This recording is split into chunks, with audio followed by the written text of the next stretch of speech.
again, so Vader never knew he had kids. And Palpatine was a part of that cover-up, and Vader is now going backwards and finding all of this stuff with... So, like, there's documentation or something of Padme being buried, because he was a little busy trying not to die. Vader goes back. He finds all that information. Now he's mad at Palpatine. Palpatine drops him in the same spot he found him on Mustafar without any of his limbs. Really? Yeah. That's a part of this comic book series where he's like, all right, well... Give me back your suit.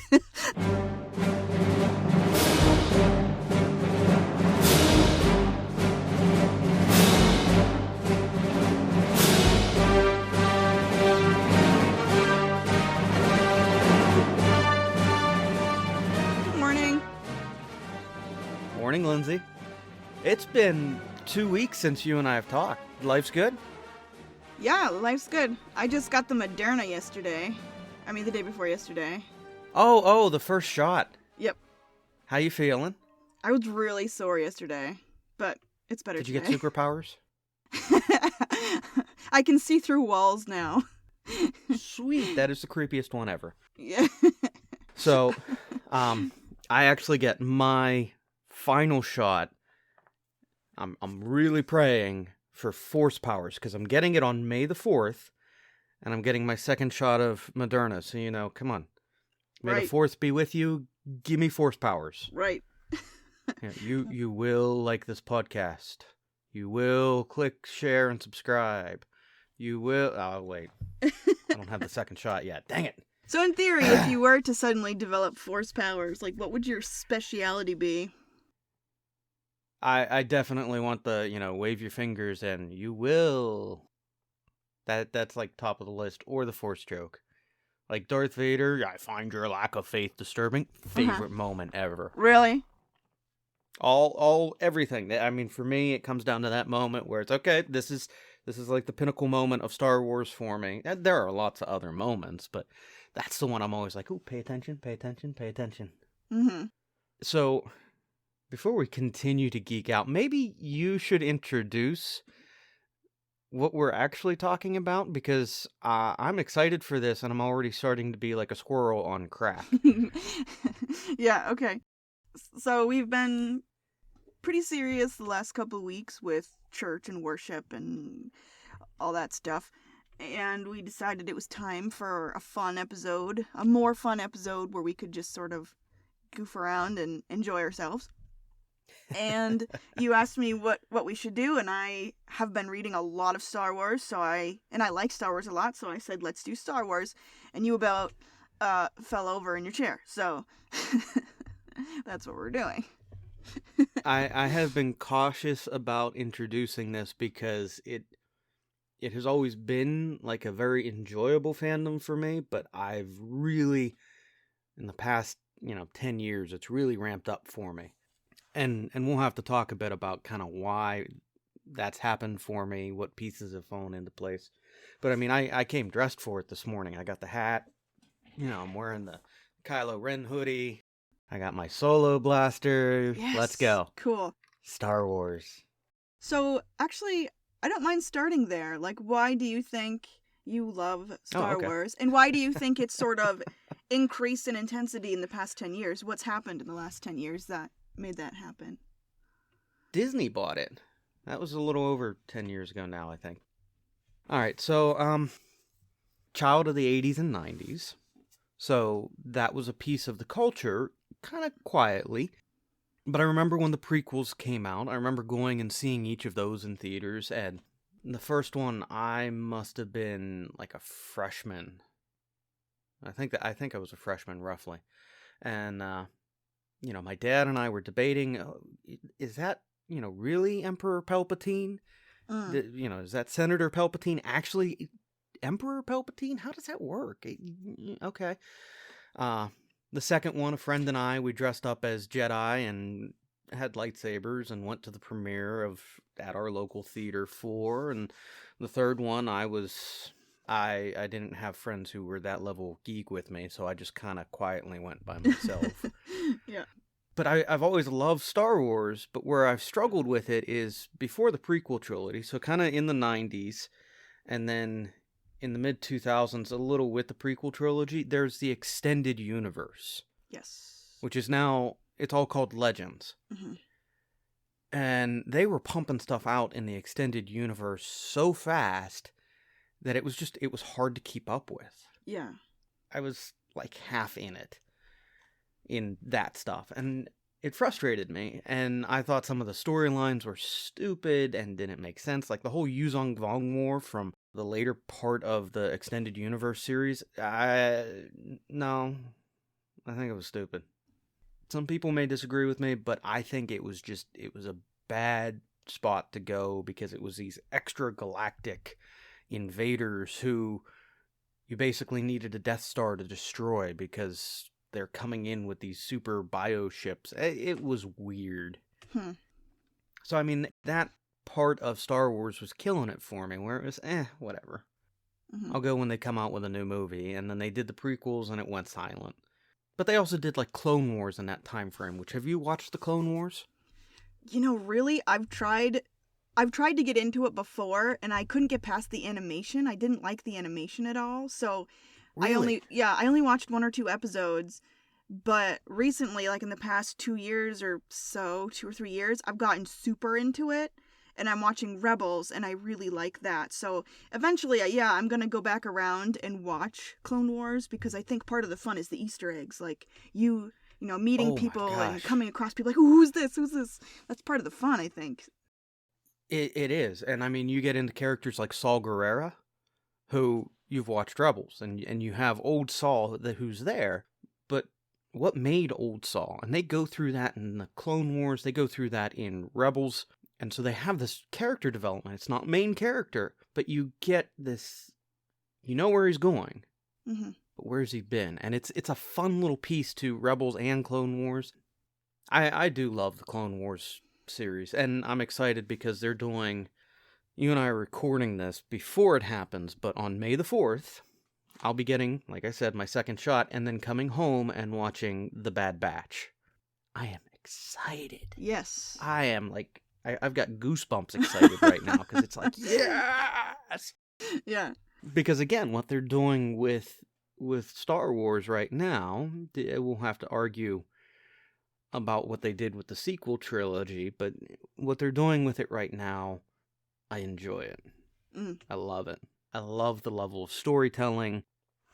The way Star Wars started with George Lucas in the original trilogy, I mean, there's a simple nature of right and wrong, but there are so many layers to each character's right and wrong. Yeah, Like, yeah. you have Han Solo and kind of this multi-layered, is he a good guy? Is he a bad guy? Is he going to sell out the rebellion for money? Is he going to Yes. support the rebellion for money? And then, in supporting the rebellion for money, is he actually a good guy? Right. And you have it in, and it's a cumulative point, but you have it in Empire Strikes Back where, Leia's like, "I love you," and Han's like, "I know." And yeah. I mean, that is the summary of Yeah.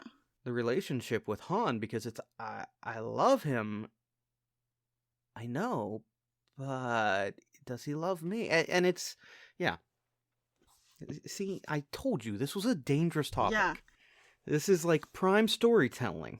I love the philosophy. I love the dark Oh, side gosh. and the light side, and the fact that, personally, if I were a Jedi, I would be a gray Jedi, because I disagree with both sides about only utilizing one aspect of yourself. I think that's foolish, but I like to see how different characters sort of play into their philosophy and the strengths and weaknesses of both sides.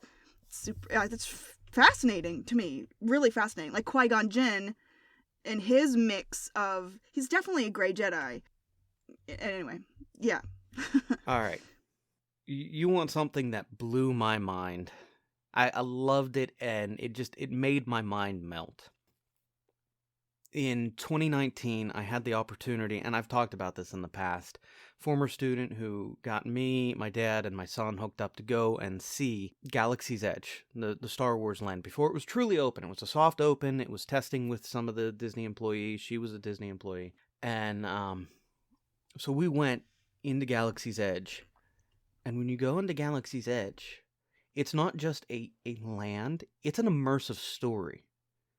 So, like, my son really got into it, and he was walking around, and oh, look, there are the stormtroopers, and there's Kylo Ren, and he started playing the game. I didn't catch on to this for a minute, but he started playing the game with the employees who are there, and each of the employees in the shops has a different backstory. Ooh, cool. For their character. It's like being in a Ren Fair, but for Star Wars. And so he's talking to shop employees, and he's talking to one young lady, and she's like, well, we really like the Empire because they did this, that, and that for my family on our farm, and they're helping bring order, and I'm standing there going, what is this? Am I truly here? Is this... Yeah. Did I die? Is this part of what heaven... I mean, it was... To me, it was incredible, the level of detail they brought into that. And then, sorry, you brought that up of what would you be in Star Wars? And again, I was in Star Wars. That's cool. I walked around in the world. And, that's even a powerful aspect of it. But anyway, I think you brought up a really good question indirectly of what would you be in Star Wars? And you said you would be a gray Jedi. Yeah. Okay, let's be honest. Everyone's answer, to some degree, is going to always be, I want to be a Jedi. I want Force powers. Okay, it doesn't matter. Sith or Jedi or good, bad, indifferent. Almost everyone will say they want Force powers, they want a lightsaber. What color is your lightsaber? I like the orange one. The yellow, orange one. I like that one. And I think I'd be cool not having Force powers. Because I would assume I wouldn't get any. I would assume I'm too much of a skeptic to have Force powers. So I'd probably end up as Hera from Rebels. I'd just be happy to be on somebody's crew. Hera is a great character. I love Hera. Yeah, I love Hera. I'd be happy being Hera. So, have you caught everywhere the ghost appears in all of the other media? No. The ghost appears in Rogue One. It's there, and then you can hear them paging for General Hera. Okay. In Rogue One. I think someone even said you could spot Chopper. I don't remember if that was a thing or not. In Episode 9, the ghost is there. Right there at the end when all the ships show up and, Lando's, spoiler alerts if you've not watched this, but, and Lando's like, oh, you're never alone, and all the ships start appearing to fight the Final Order. It's like one of the second ships. If you're looking to the right of the Millennium Falcon, bam, Ghost is right there. I just got goosebumps. I know, and that's part of what is great about Star Wars. All right. So you'd be a gray Jedi, yellow lightsaber. Lightsaber colors have meaning. Yeah, but I don't know what they are. All I know is, green and blue are traditionally good. I mean, basically good, but I don't know the specifics, and I know obviously the red ones are bad. Yellow is the temple guards. Cool, and that's totally me. Yeah. Yeah, except the temple guards were a lot of the people who became the... Inquisitors. Ah, see? Now, I'm with you. If I could choose my spot, gray Jedi, but I think I'd go for, a white or, purple lightsaber. Like Samuel L. Jackson's purple lightsaber. Yeah. I like that. He's a gray Jedi, isn't he? No, he's actually closer to dark side Jedi. Oh, cool. I just ordered a book, and he's the main character. He's looking for his the woman who used to be his Padawan, Balappa, maybe. Yeah, you'll enjoy that because as you get into Mace Windu's character more, he's always kind of on the edge of the dark side, where he's angry. He fights angry, which is a neat little kind of tie-in with that, and you'll enjoy it. Because he ended up on the council, which is interesting. Well, There's a couple hours of podcasting dissecting the Jedi Council. Yeah. Okay, so this is...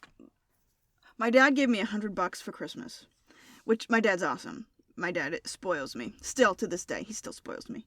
And so he sent me $100, and I invested it just for fun because I've never done it before. And I've been sitting on it, and I watched my stock that I was doing. It didn't do well. It just kept plummeting. Huh. So finally, when it got back up to $100, I took it out and I bought $100 worth of Star Wars books. So I've got like 25 books coming in the mail. They're like trickling in. Awesome. Yeah, I'm so excited. You specifically, in saying we were going to talk Star Wars, you wanted to focus on the books. I do like the books. And we have been meandering in Star Wars. Just, again, everything Star Wars. Let's talk the books. Sure. Yeah. Let's jump into that. Okay. A little more.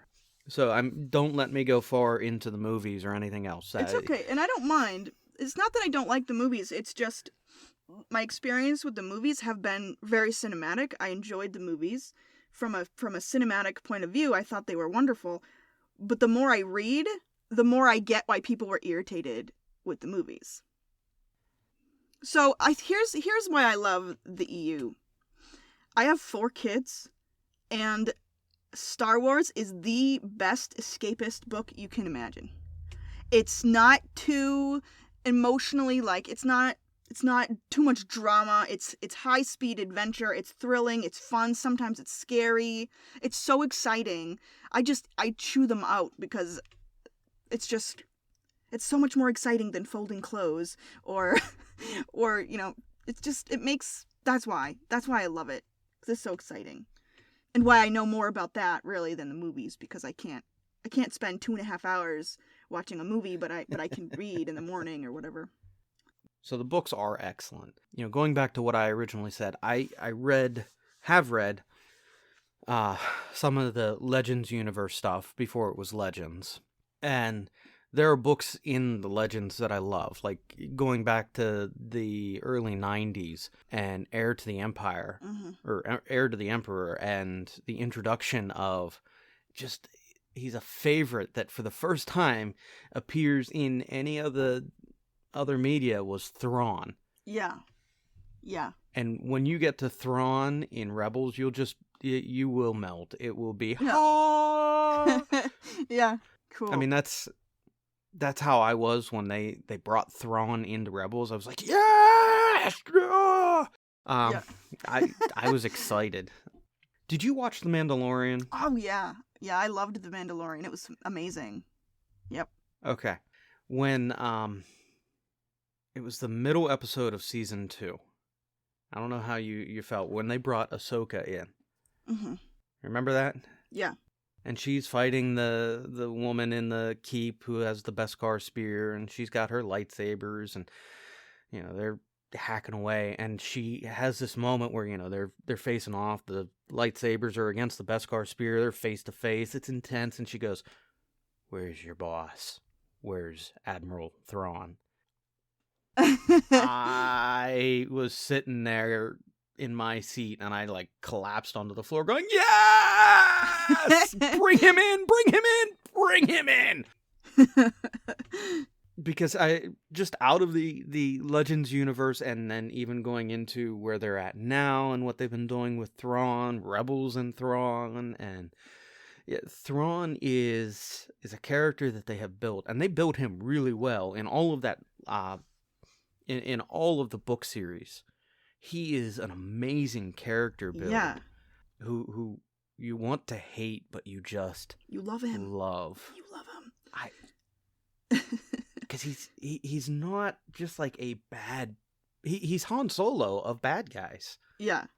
Is he bad? Wait, or is he good? What's going on? What is his real motive? Yeah. And that element of mystery is incredible. That has me hooked in Thrawn stuff. I think you like him. Okay, I won't speak for you, but I liked him right away at the beginning of the first book when Okay, first book Legends or first book Legends. what they're doing with him now? No, Okay, not Legends. the newer books. The original heir to the emperor, whatever. Yeah. A general's going down into Thrawn's private quarters to ask him a question or tell him something, and there's all this art on the walls, and Thrawn is talking about how the art of a society or a culture tells you so much about the culture and tells you how to break the culture or connect to the culture. And that sort of is a theme that comes throughout that book and probably the other ones too, I think, but I just loved him right away. You will love when they bring him in Rebels. You will have the moment that I keep expressing, that I keep having in Star Wars. You will, when they bring him in Rebels, you'll be there. Because they stay true to that character. They don't change him. They just draw him right out as he was. And actually, that's why I've been enjoying... I was trying to look it up a moment ago on my phone, because I read them a while earlier this year. The Aftermath and Star Wars and Life Debt stuff that they did, where Thrawn was in them. I read those. Those were really good. What are we talking about? The newer books that they wrote about Thrawn? Right. And then even the Star Wars Thrawn Ascendancy, Book 1 was really good. I'm looking forward to Book 2 and 3. And that's all canon now. The new stuff is canon. So question. Again, the old stuff is legacies. But if they refer to a character in a canon thing that is a legend character, can you extrapolate then that the book that they came from, all the content in that book is also canon? Or are they going to cherry pick stuff from the book? They cherry pick stuff. Because now they may be doing some of that, like the heir to the Empire, heir to the Empire. I did look that up while we were talking. It's heir to the Empire. They may be doing some of that with Thrawn, because where they left like the Mandalorian off at, where they left Rebels off at, where they've been going with the books, Thrawn may play a key role in something that is building and establishing the First Order, or maybe building and establishing a separate branch of the Empire for a period of time post-Galactic Fall, pre The Force Awakens. Mm-hmm. I don't know. Because you have like Moff Gideon from Mandalorian, from the Mandalorian, and what is this remnant of the Empire doing? And Thrawn's now involved, so what's Thrawn doing? And you've got all of the extended TV shows and things that they're coming out with in the next couple of years. Yeah. So they might build something like that for Thrawn from the legacy stuff. Yeah. I don't know. But they've been stuff that was good. They are using from legacy stuff, like I'll refer back to it, like the Yuzon Vong War. They're just being done with. I hope. They're just like, it's like they didn't happen. Yeah. They're just stories. And again, they kind of established that there are, Episode 7, The Force Awakens, when Finn and Rey are on the Millennium Falcon and Han and Chewbacca show up. Yeah. The reactions that Finn and Rey have, and I think this is where Legends now fits into the Star Wars universe, is the reactions that Finn and Rey have are, wait, Han Solo's real? This is the Millennium Falcon? Wasn't he a smuggler? Wasn't he a war hero? Luke Skywalker's real? I thought that was a myth. Okay, I get it. Yeah, I see what you're saying. There's an ethos of it's all what myth? happened. Yeah. Well, and you know, there are myths and legends that we have where it's... I get it.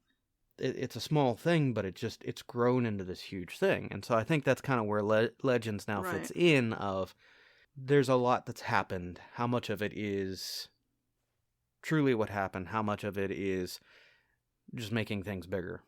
Yeah. Armchair fan man speculation. And I really like the Legends. I'm sort of... I mean, I haven't bought all the books by any means or anything, but I am starting sort of in the beginning of the timeline. And I'm not going to be super religious about it, because if I didn't buy the book, I didn't buy the book.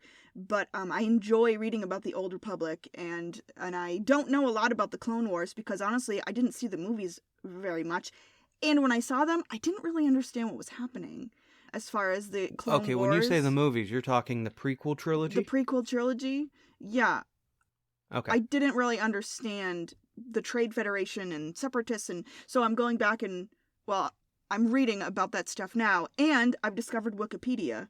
So I'm on that all the time. As I'm reading or watching, I'm on there. Wikipedia. And then I found a couple YouTube channels, like Star Wars Explained is one. So it helps me just like, okay, what's this planet all about? Or what does this alien race look like? So I find it interesting. I just don't know anything about it. So that's sort of my goal, is I'm staying way back. I'm reading way back in the Republic and the Clone Wars and stuff like that. Actually, I just read I've read a lot of scary books. I've read a lot of Stephen King. But I just read the scariest book I have ever read in my life, and it was a Star Wars book. It's called Red Harvest by Joe Schreiber. Schreiber. It was so gory and scary. It's Star Wars and a zombie movie. It's about zombies. It's about this Sith Academy on this planet. I can't remember the name of the planet. And the Sith that is in charge of the academy, his name's Scabrous. And he finds this holocron that basically has a recipe for immortality. But the only catch is when you become immortal, you also start to decay. And your brain, all your brain cares about is feeding.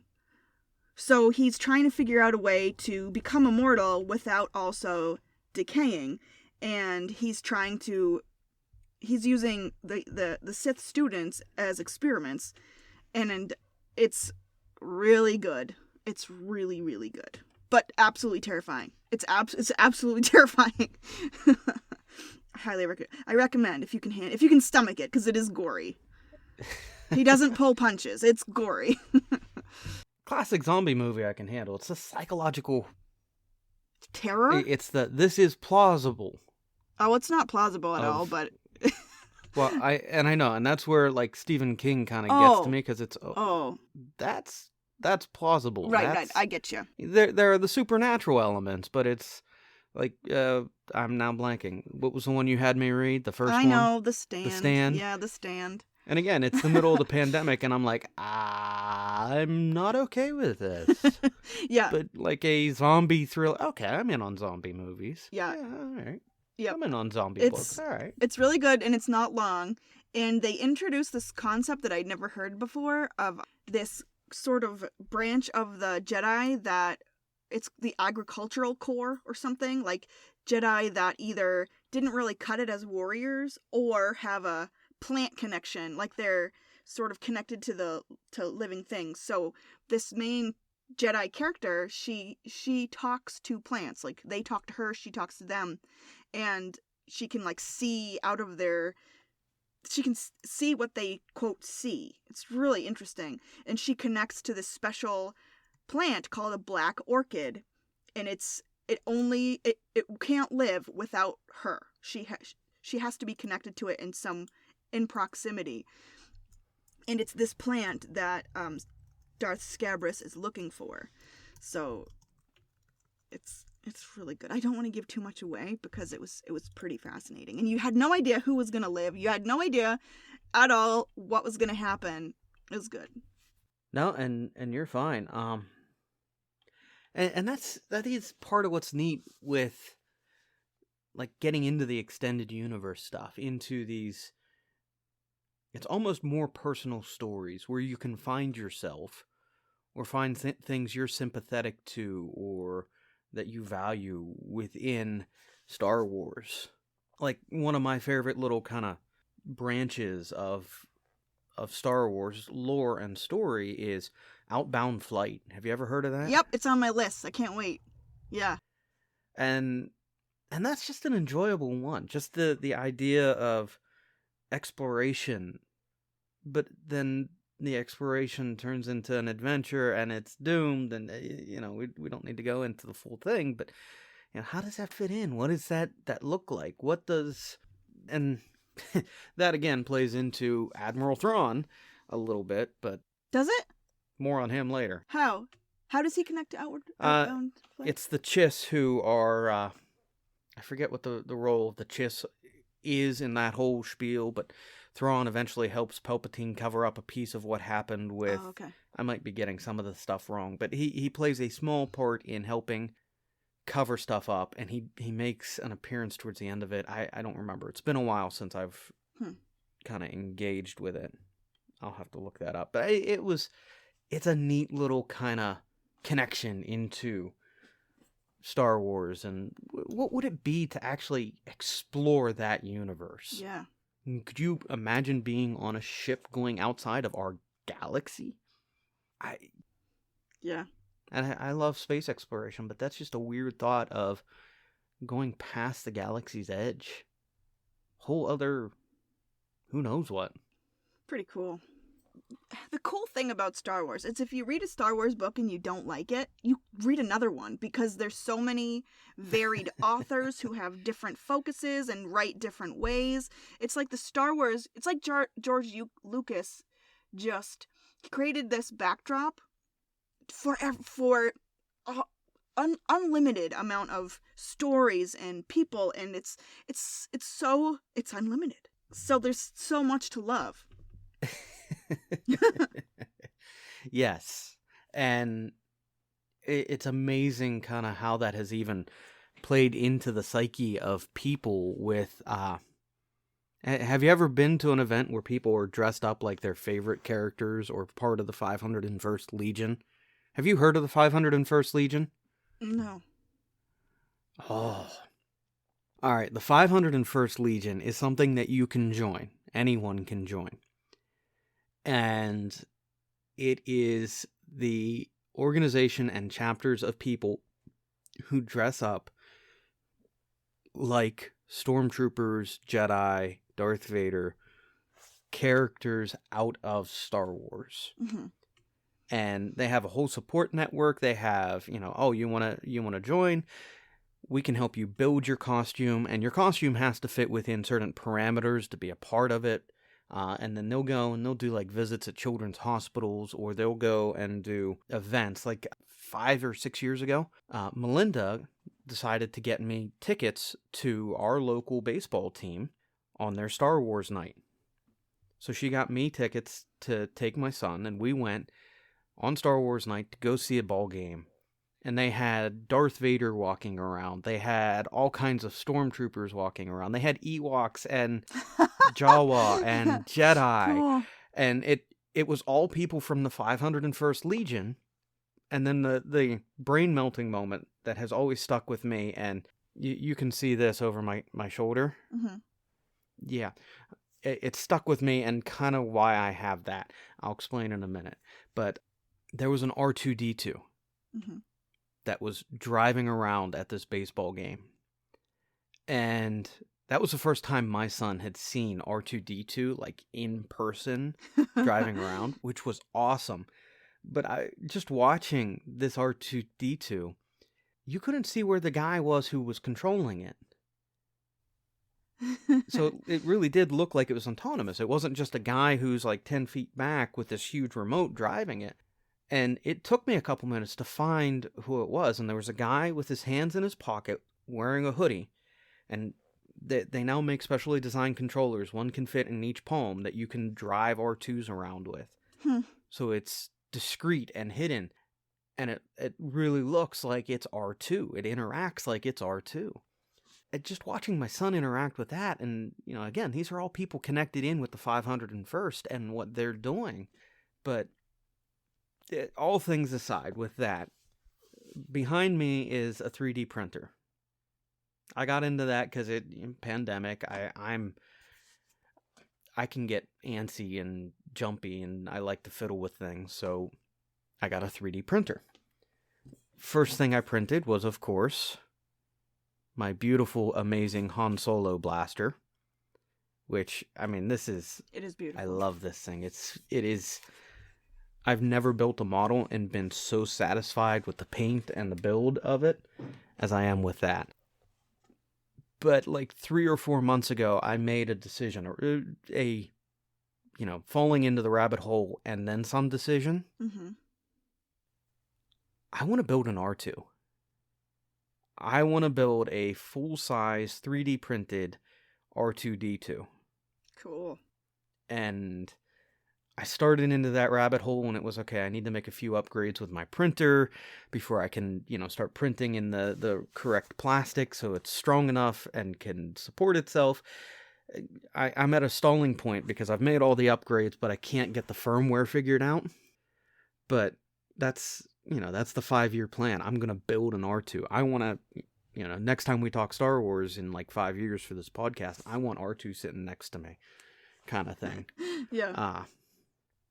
That'd be cool. But I mean, that's part of the beauty of Star Wars is there are these points where everyone enters in, and like you said, you don't like this story, there's another one. Mm-hmm. You don't like this character, there are other ones. Yeah. There are guys who spend hours building very specific characters and armor for that character, and again, building backstory. Yeah. And how they fit into this whole, and it's a broad universe, which is great because it's for everyone. Yeah. There's this book called Lost Stars by Claudia Gray, who also wrote Master and Apprentice about Qui-Gon and Obi-Wan, which was very good. Obi-Wan. I really enjoyed it. I would recommend that book for people that weren't super into sci-fi, or a good entrance into sci-fi that's not super technical or anything. And basically, it's about these two kids that are living on this planet, and the Empire comes to their planet and promises to bring innovation and jobs and industry, and they love the Empire, and what they want to do more than anything in the world is become pilots. So years and years later, they both join the academy and become pilots, and one of them is on some missions. They're a man and a woman, by the way, which is important to the story. So one of them is on a mission, and he sees terrible things that the Empire is doing to innocent people, things that he morally disagrees with. But she doesn't see those things, and so it's basically Romeo and Juliet in the Star Wars universe, and it's really, really good. It's really good because it was the first book I read that sort of talked about the Death Star in such a way that there was a lot of normal people, quote, normal people on the Death Star. There was 1 million people on the Death Star, and a lot of them were just serving drinks in a cantina, they were normal people. And I never thought of that before. In the movie, it was just yay! And then, of course, I also read Death Star by... Thank you. That was the one I was looking up. Death Star by Michael Reeves, and that was so good. And there's a lot of different characters, but you get used to them. And it's about these, quote, normal people that somehow are connected to the Death Star and end up on the Death Star through various means. At the beginning of the Death Star is, in its formation, it's using a prison population to build, and it's orbiting this planet population, and one of the prisoners escapes to the Death Star, and it's really good. It's really good, and I like that idea that it's not all black and white. It's not like everybody who's in the Empire is evil. That's not the case, So I just love that idea. I like that story. You really have to finish Rebels, because I keep wanting to reference things in Rebels. And I'm like, but you haven't gotten that yet. Oh, you haven't gotten... Oh, come on! I'll binge it this week, hopefully. If you can, if you have time, because I don't think we're done with this one yet, but we've got at least a couple episodes of Star Wars to go into a bit, because I'm really trying not to do it, but I also want to talk the philosophy and... Yeah!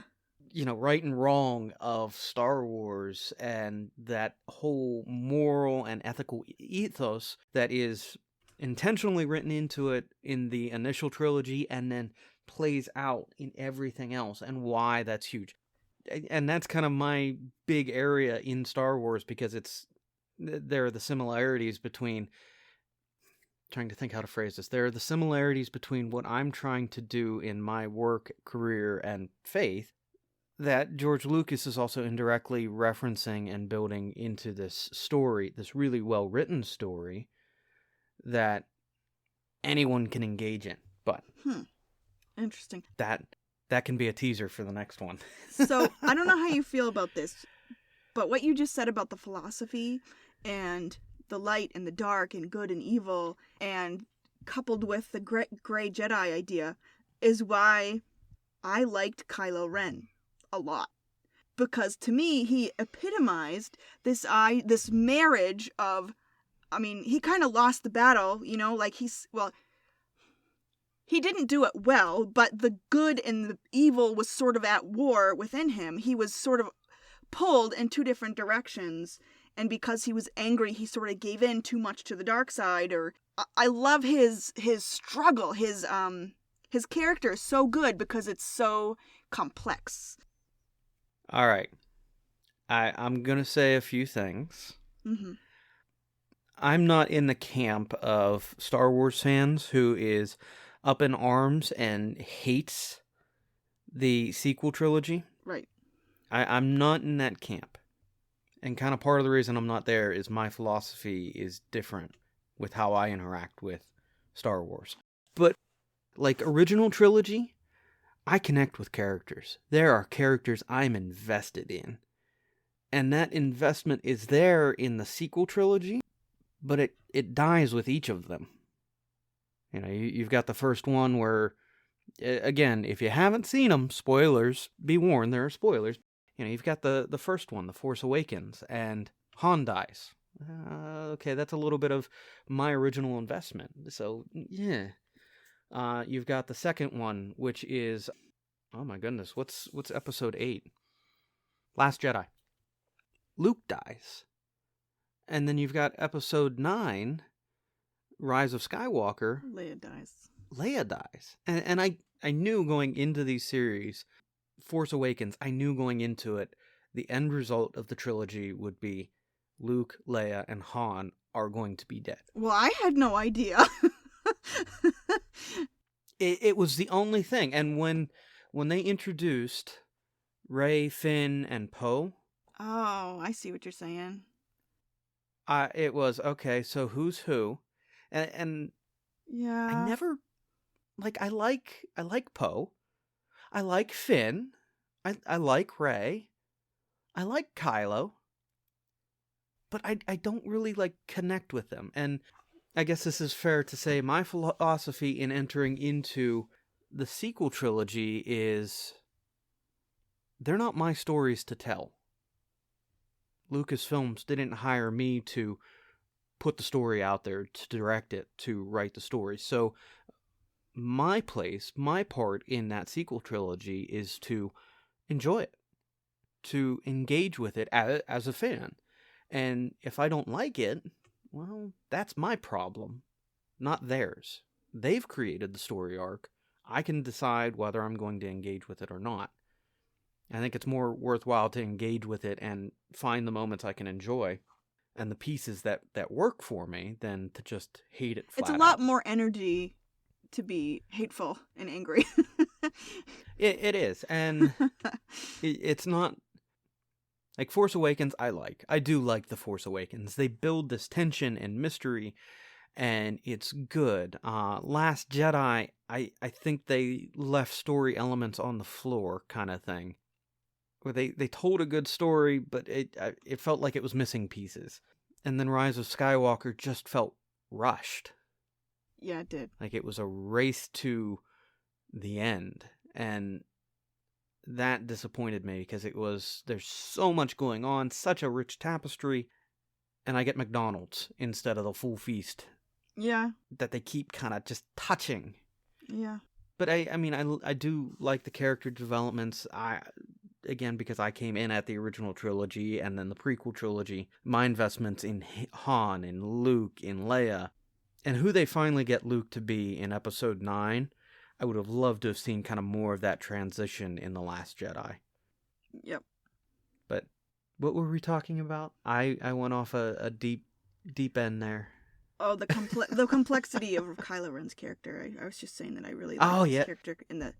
And I'll say this. I've gone back and I've read some of the... Not gone back. I've been reading the comics as they've come out with Kylo Ren and his origin story, who he was as Ben Solo, what happened that he became a Knight of Ren, how he became a Knight of Ren, how he wound up having, I think it was a blue lightsaber, and then he turned it to the lightsaber he has in the sequel trilogy, and how he became Kylo. I've gone back and I've read those, and those are really good and build the character of Kylo Ren better than the movie does. Interesting. The movie takes Kylo Ren and builds him back to Ben, but you don't get Ben building to Kylo. And that's what I've liked with the comics and the books that have built Ben to Kylo. Are there books about that, or just the comic? Actually, I don't think there... No, there's kind of a book, Phasma, but that deals with the building of Captain Phasma. But it also has some ties and little build-ins to Kylo Ren and the First Order and the rise of the First Order. Where do you buy comic book? Where can I buy a comic book? So I have, it's called Comixology. There it is. It's an app on my iPad. You can get Marvel, DC, Dark Horse comics on it. And it's a subscription-based app. You can get, I forget what the subscription is, but it's a part of the Amazon family of things. So it's part of my Amazon Prime membership. And there are free ones, but then you can also go into their catalog of things. So I don't have like hard copies. All of my comic book collection is digital outside of a few Halo copies that my son has stolen. Little stinker. I'm definitely a Which hard is copy fine. kind of person, but I'd be interested in looking at one.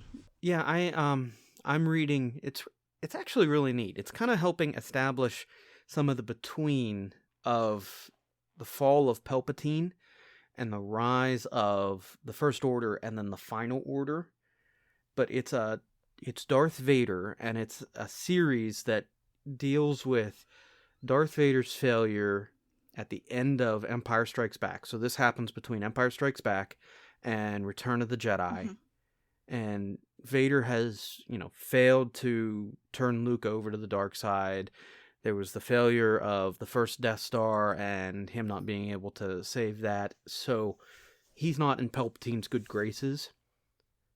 And he and Palpatine are having I'll call it a lover's argument. Mm-hmm. And so it's dealing with that, and it goes back to Vader looking and finding all the information he can of, okay, if Luke's my son, how do I have a kid? Because I was pretty sure that Padme died with the children. Okay.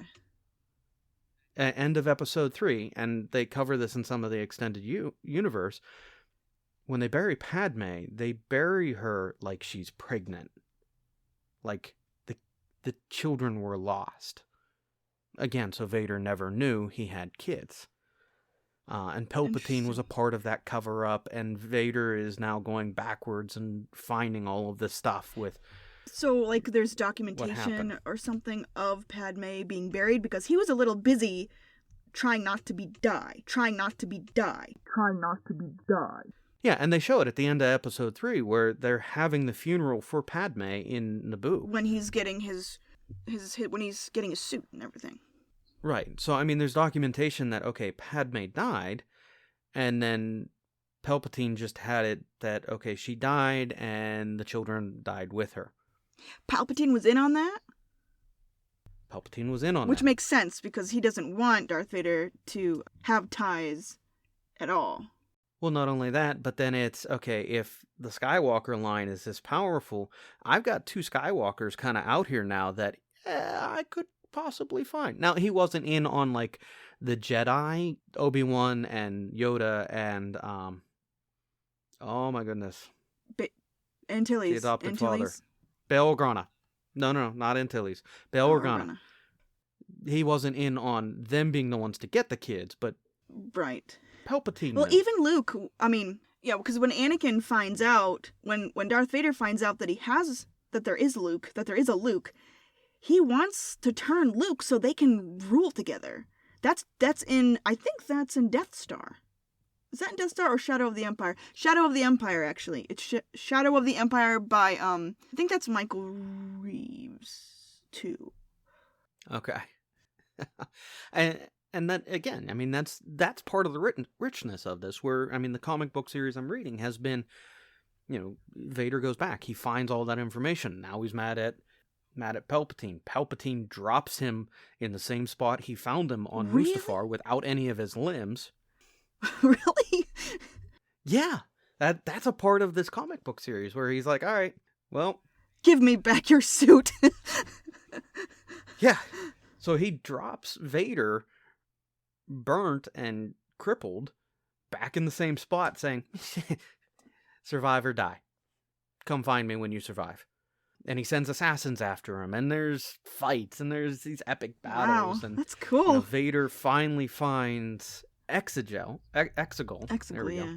He finds Exegol. So where, the comic just came out on... Is it the really stormy May the world? 1st, so it came out... The stormy world that Kylo finds at the very end? That's the one at the episode... Yep, that's episode 9 at the very end. So, again, this is happening between episodes 5 and 6. So, Vader finds Exegol. He finds what Palpatine is doing there. And it's establishing how in the world did the Final Order just appear at the end of episode 9.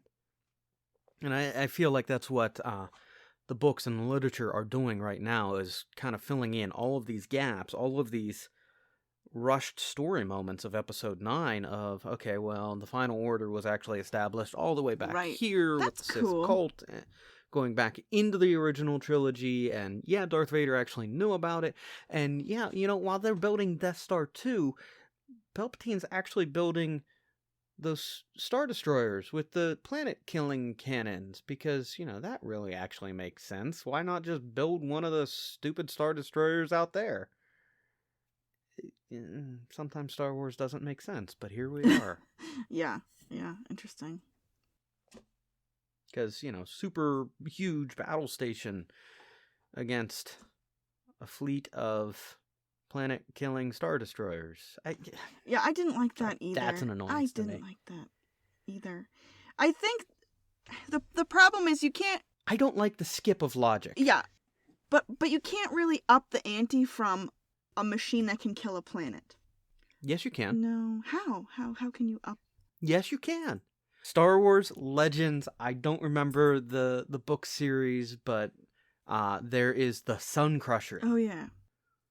And, they find it in the mall where the Death Star was originally researched, and initial research projects were made for the Death Star in the Legends universe, or in the Legends stories.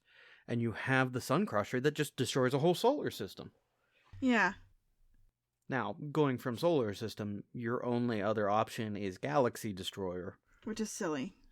And that just, yeah. That's a huge waste of resources, first off, that I don't think anybody would actually do. I don't really like that conclusion, that this is how we're going to scare people, is destroying their entire planet and all their resources. I just think if you're going to try to control a population, I think fear is the way to go, but I don't get how destroying an entire planet is a good idea at all. I'm not sure. All right, so I'm going to say something, and I think that's where we leave it off, because it puts us in a spot to actually open up with the next episode and talking about the philosophy. Cool. The moral ethos and the ethical ethos of Star Wars. But how do you build a city-destroying weapon and then use it to stop a war? Right. Because, I mean, that's the core ethos of the Death Star. We know what happens is because, we invented the atomic bomb. It's the same sort of ethos. The person with the biggest stick wins, because you assume nobody's going to attack you, but what happens is everybody else picks up big sticks. And then you wind up with, well, we're all just going to eventually nuke each other in the 60s and 70s, and the fear that was, school children hiding under desks, because that will protect you from an atomic blast that will vaporize you immediately. but it's also that, how do you make the decision to bomb a city? Well, what if instead of bombing a city, I've heard it recommended, and I'm not going to truly go into armchair 60, 70, 80 years later, however far on we are, armchair generaling it, but what if we had, instead of bombing the cities, bombed the bay and just said, look, you keep going this route, we're going to start dropping these on you instead of for you to see. Yeah. And things like that. And that's part of the question and the struggle and the wrestling of the Death Star, and why George Lucas put it in there of, that's good. What do you do with these indiscriminate destructive weapons? A 500-pound bomb will have secondary casualties, but it won't have citywide secondary casualties. Yep. So how do you get to that moral justification? And I think that's a great point for us to kind of go, okay, there's a lot we can dive into with Star Wars and have fun with it. And I think we've had fun with it today. For sure. I think. For sure, yeah. Yeah, I don't know. Maybe next week I'll come dressed as a Jedi. When you chose this topic, I said, you're going to be potentially allowing me to go a little bit crazy with this. How do you feel after this conversation of everything? We've meandered through a lot. Yeah, I loved it. This is fun. Okay. My husband is a Star Wars geek too, but I try not to bring it up all the time. So it's nice to be able to just talk for an hour about Star Wars. We'll have to get him on and maybe some of his opinions at some point if he's up for that. I want to know who took care of the baby Jedis. I want to know what it was like in the creche. Who did? Isn't that the $1 million question though? Well, not even just that, but I mean, how they get the Force-sensitive kids of basically we're going to... There's an ethos there too. Legally and justifiably kidnap your child with your consent. Did they do what the Sith did? Because the Sith would just kill you if you protested. The Jedi didn't kill you if you protested, right? No, they didn't. But they're like, hey, your child has Force powers. Thanks, bye. Here's a receipt. Yeah. Sorry, if you're coming to the door to take my child to another planet and raise him yourself, I feel like this is going to be where I start a militia to kill Jedi. And what kind of Force powers could an infant display? And how would people know about it? Wait a minute. Baby Yoda. But he wasn't even an infant. Wasn't he like 90? 50. Okay, 50's a long way from being born, though. It's a long way from being born, but he's still a baby. And they established that in episode 1.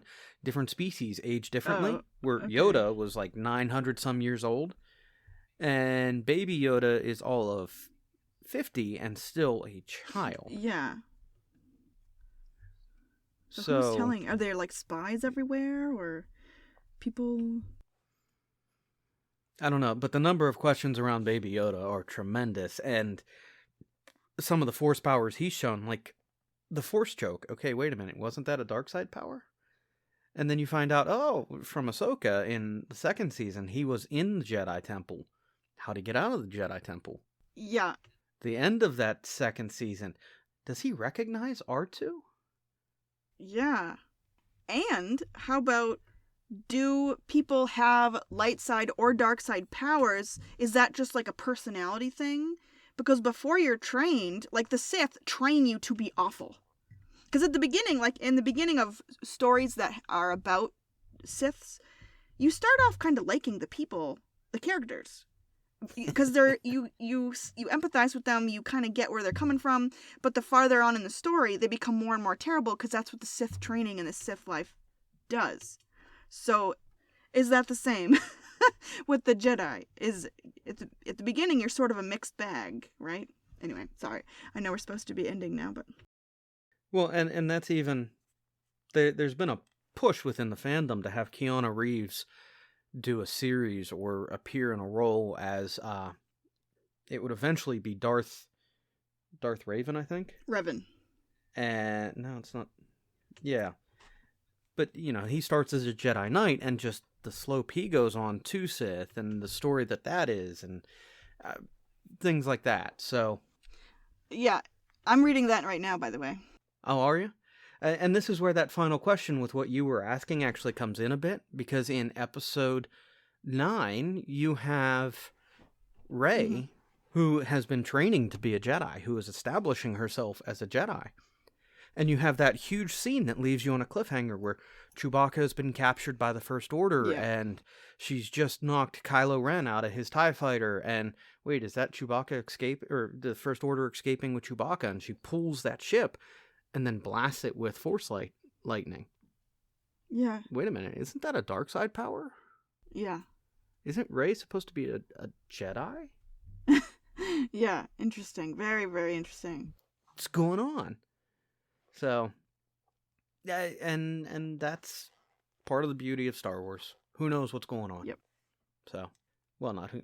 All right. Anyway, I think this is a good spot to stop. And if you're up for it, we're gonna jump into the philosophy and intention of Star Wars a little more next week. I can't wait. So, I know, and I'm excited. And Bad Batch is coming out on Tuesday, and I can't wait. My son is excited. I can't wait to watch it with him. So, yeah, it's going to be fun. Good. So, all right. If I keep talking, we're going to fall into another rabbit hole. All right, I'm leaving. Fine. Wait, you're leaving me? No, who's my podcast partner? Bye. All right. Thanks, You're Lindsay. welcome.